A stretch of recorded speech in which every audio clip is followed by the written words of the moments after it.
Good morning, good afternoon, good evening. Welcome to Oval and Out. I'm Daniel Norcross. This is Kirstie White, and we have had one hell of a day. The first day of the match between Surrey and Durham at the Oval. It has been run-drenched, 407 for 3. Surrey finished on after their 96 overs. We've had a couple of centurions. One is still unbeaten. Dominic Sibley, 169 not out.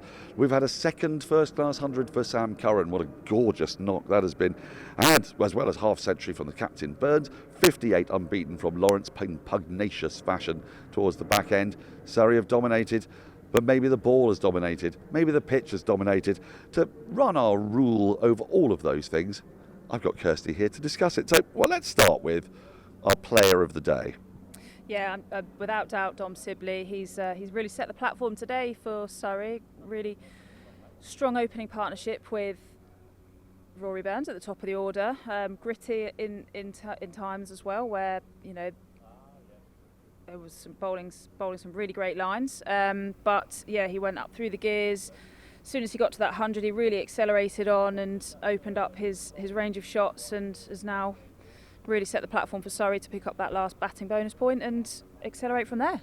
You described it on commentary perfectly. You said he's gone my favourite gear change from third to fifth, and that's exactly what happened. He wasn't scratchy before. He was going at quite a Sibley-esque sort of 41, 42 strike rate, that is. Then once he got to his 100, well, we started to see all sorts of shots, didn't we? Late cuts and ramps and drives. It was majestic. Yeah, it was, and I think the balance that he struck with Sam Curran, Sam being the aggressor and striking just under 100, and himself striking significantly lower, but I think that just enabled them to play their own natural games, and he felt really settled as soon as Sam left the crease, and he'd kind of hit that 150 mark. It was really just sky's the limit to how many runs he could score, and Dan Lawrence again came in and scored a run a ball just over, and again just really set that platform for Surrey. Moments of the day, we've had so many moments. I mean, when he scored 407 for 3, quite a few to choose from. What are you going to go for? I think it's got to be Sam Curran's century, second in the county championship. So I think it's been a long time coming. He's such a fantastic player. He plays so much white ball cricket, but just to come back into this red ball game and be able to bat the way that he did today really just was pure class from him. He's got plenty of half centuries before, 25 before today, but batting at number 4, he gets a real opportunity to bat like a batter, and that really showed today, didn't it? Yeah, it did, and I think from ball 1, he picked up a boundary off of his first ball, and those first 5-6 deliveries that he faced, you could tell that he was just in a really good position. Technically, he was really well balanced. He was striking the ball under his eyes, and the runs just seemed to flow off the bat so nicely. So yeah, really happy for him with that score today. Well, we're both going to be honest. We're both Surrey fans. So the next question, what gave you joy? It could be pretty much the entire day. But is there anything specific that's given you joy today? Gosh, so many things. But no, I just think the transition and going through the gears, you've had 2 half centuries, 2 centuries. I think Ryan Patel was unlucky not to have an opportunity to score more runs than he did. That under edge just, taking him out of the game. But you could talk endlessly about Surrey's batting lineup today, so take your pick. I think for me it might be the little Sibley ramp and then the unfurling a million late cuts, I suppose we'd call them. He suddenly turned into Victor Trumper. It was fantastic to watch. Something to talk about. I'm going to kick us off with this because it's the elephant in the room. It's this Kookaburra ball. I've struggled to say that without various expletives exploding from my mouth. Nobody likes it. None of the players seem to like it. I mean, I dare say Dominic Sibley currently likes it, as does Sam Curran, but it's a bit wretched, isn't it?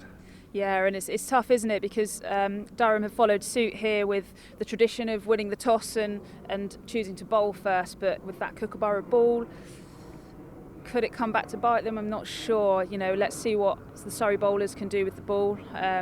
Jordan Clark, in particular Sam Curran, see what they can do with this Kookaburra ball, if they can produce anything from it. Sam Curran, a natural swinger of the ball.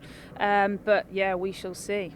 Well, you identified a little bit of the ball keeping low, and that'll be the hope for Surrey's bowlers going forward. But first, of course, they've got to get way more runs on the board, you would think, which is why I come to our final question. And this is the easiest question of the lot. Why, Kirstie, should you turn up to the Kia Oval tomorrow in 32-degree heat on a Monday rather than schlep into your office, sweaty, miserable, and poring over a spreadsheet? Why would you do that with Surrey positioned on 407 for 3 and not out batter on 169? And this is quite a leading question, this. Dan Lawrence at the crease with Will Jackson, Jordan Clark still to come.